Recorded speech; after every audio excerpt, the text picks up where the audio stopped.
આ સિવાય છે ને વાસણા વિસ્તારની આપણે જે આગળ ચર્ચા કરતા હતા કે વાસણા વિસ્તારની અંદર આટલો બધો વિકાસની સાથે સાથે સૌથી વધારે અગર શરમજનક વાત હોય ને તો એ છે કે જે બી સ્લમ એરિયા છે વર્ષોથી પ્રવીણનગર, ગુપ્તાનગર, ઓમનગર એવા અઢળક સ્લમ એરિયાની અંદર તમે જતા રહો, ભાઠા ગામની અંદર જતા રહો તો ત્યાં આગળ રસ્તા, સરકારી આવાસના જે મકાન બનાવે છે ને એ મકાન નમીને એની અંદર પીપળા અને બાવળ ઉગી ગયા છે અને માણસો ત્યાં આગળ રહેવાની જગ્યાએ નીચેની સાઈડમાં પોતે પાછું પોતાનું કાચું ઝૂંપડું બનાવીને રહે છે.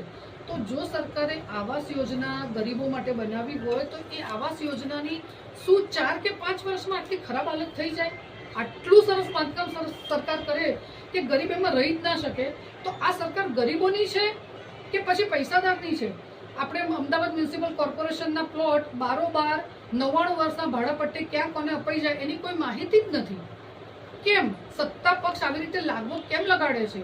એવા એક નહીં, વાસણા એરિયાની જનતાને કહું છું કે તમે દરેકે દરેક એક જણ સવાલ ઉઠાવો કે અમને આ બેઝિક પાયાની સુવિધા કેમ નથી?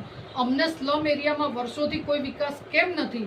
સ્લમ એરિયાની અંદર એક પણ પ્રકારનું ફક્ત પથ્થર નાખ્યા સિવાય, અને એ પણ પથ્થરો કોઈ પણ માણસ સીધું ચાલી શકે ને એવી સ્થિતિમાં નથી. એ દરેક પથ્થરો એવી રીતે છે કે તમે ચાલો, ધ્યાન ના રાખો તો તમારો પગ આવે, તમે પડી શકો, 2 વ્હીલર પણ અંદર જઈ ના શકે એટલી સાંકડી ગલીઓમાં રોકો રહે છે. આ સ્લમ એરિયા એટલે એની કઈ ભાષા કઈ કહેવાની વ્યાખ્યા શું? સ્લમ વિસ્તારનું મિનિંગ શું, એનો અર્થ શું? સ્લમ વિસ્તારના મિનિંગને હું એક જ કહીશ. સ્લમ વિસ્તાર એટલે એવી પ્રજા કે જે રોજે રોજ મજૂરી કરી અને રોજે રોજ પોતાના પરિવારનું ગુજરાન ચલાવે છે ને, કે જે વર્ષોથી વાસણામાં રહે છે. જો વાસણા વિસ્તારનો આટલો બધો વિકાસ થયો હોય, ન્યૂ વાસણા જેવું આખું નવું સિટી ટાઉન પ્લાનિંગ બની ગયું હોય, તો વાસણાની વચ્ચોવચ્ચ કે જ્યાં એક નહીં અઢળક સ્લમ એરિયા છે, ભાઠા ગામથી લગાઈ પ્રવીણનગર, ગુપ્તાનગર, સોરાઈનગર, સવાણસીનગર, ઓમનગર, એટલું તમને કેટલા નગર ગણાવું?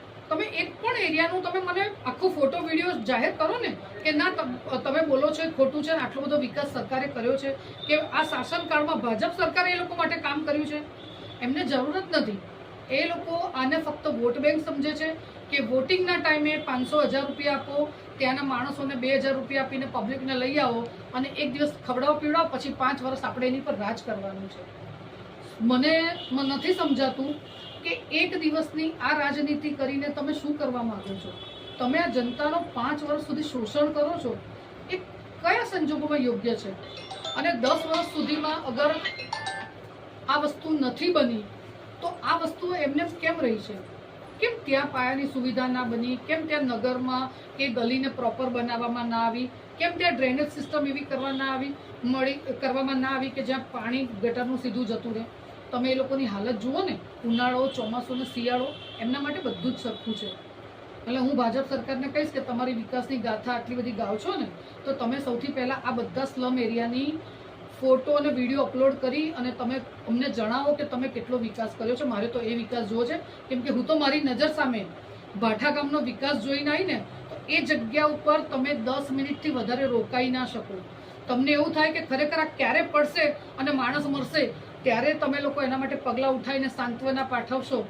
શું એ તમારો વિકાસ છે?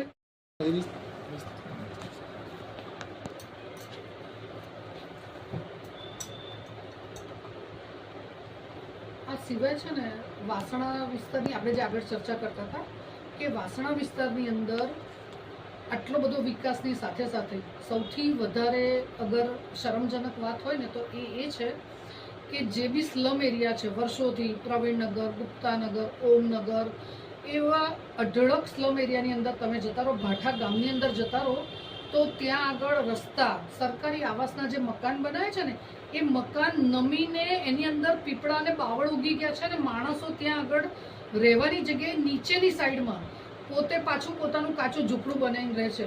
તો જો સરકારે આવાસ યોજના ગરીબો માટે બનાવી હોય તો એ આવાસ યોજનાની શું 4 કે 5 વર્ષમાં આટલી ખરાબ હાલત થઈ જાય? આટલું સરસ બાંધકામ સરકાર કરે કે ગરીબ એમાં રહી જ ના શકે. તો આ સરકાર ગરીબોની છે કે પછી પૈસાદારની છે? આપણે અમદાવાદ મ્યુનિસિપલ કોર્પોરેશનના પ્લોટ બારોબાર 99 વર્ષના ભાડાપટ્ટે ક્યાં કોને અપાઈ જાય એની કોઈ માહિતી જ નથી.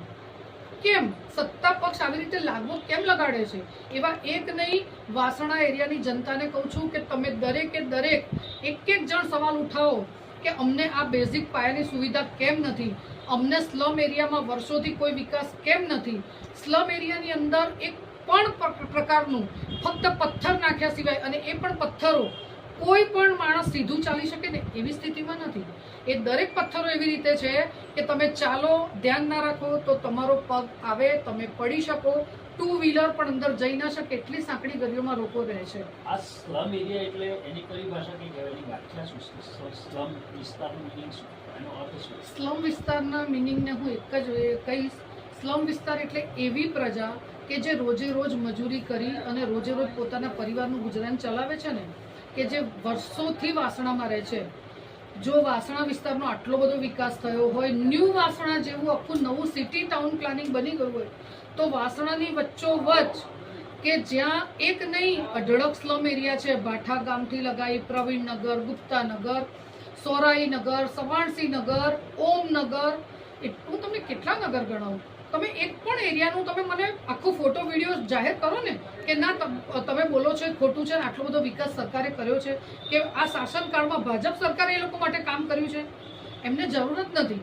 એ લોકો આને ફક્ત વોટ બેંક સમજે છે કે વોટિંગના ટાઈમે 500,000 રૂપિયા આપો, ત્યાંના માણસોને 2,000 રૂપિયા આપીને પબ્લિકને લઈ આવો અને એક દિવસ ખવડાવો પીવડાવો, પછી 5 વર્ષ આપણે એની પર રાજ કરવાનું છે. મને નથી સમજાતું કે એક દિવસની આ રાજનીતિ કરીને તમે શું કરવા માંગો છો? તમે આ જનતાનો 5 વર્ષ સુધી શોષણ કરો છો, એ કયા સંજોગોમાં યોગ્ય છે?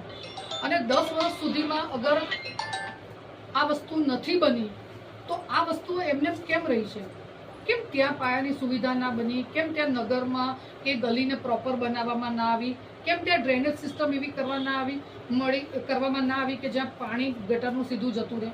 તમે એ લોકોની હાલત જુઓ ને, ઉનાળો, ચોમાસું ને શિયાળો, એમના માટે બધું જ સરખું છે.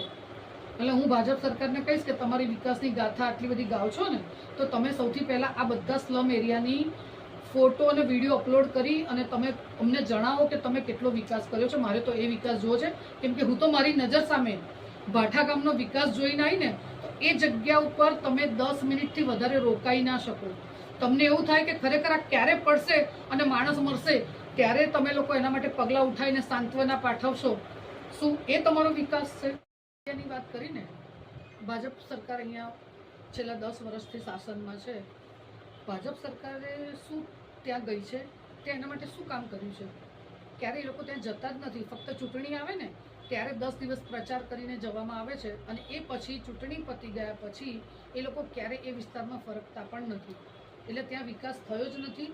આ બધું હું તો અત્યારે નવી જોડાઈ છું ને કોંગ્રેસ પાર્ટીમાં, તો પણ અમે પહેલાં આના માટે અભ્યાસ કર્યો છે અને અમે દરેક જગ્યાએ ગ્રાઉન્ડ લેવલ ઉપર જઈ આવ્યા છીએ, અને અમારી પાસે તો બધો ડેટા પણ છે, ફોટોગ્રાફ્સ પણ અવેલેબલ છે. જો જોઈતા હશે તો મળી જશે. બાકી હું તો ખરેખર કહું છું કે આ વિકાસના નામે હવે લોકોને મૂર્ખ બનાવવાનું બંધ કરો ને, એવી મારી શાસક પક્ષને બી અપીલ છે કે ડરાવવાની રાજનીતિ બંધ કરી અને હિંમત સાથે લડો. તો એમ કહેવાય કે તમે ખરા અર્થમાં રાજનીતિ કરી રહ્યા છો.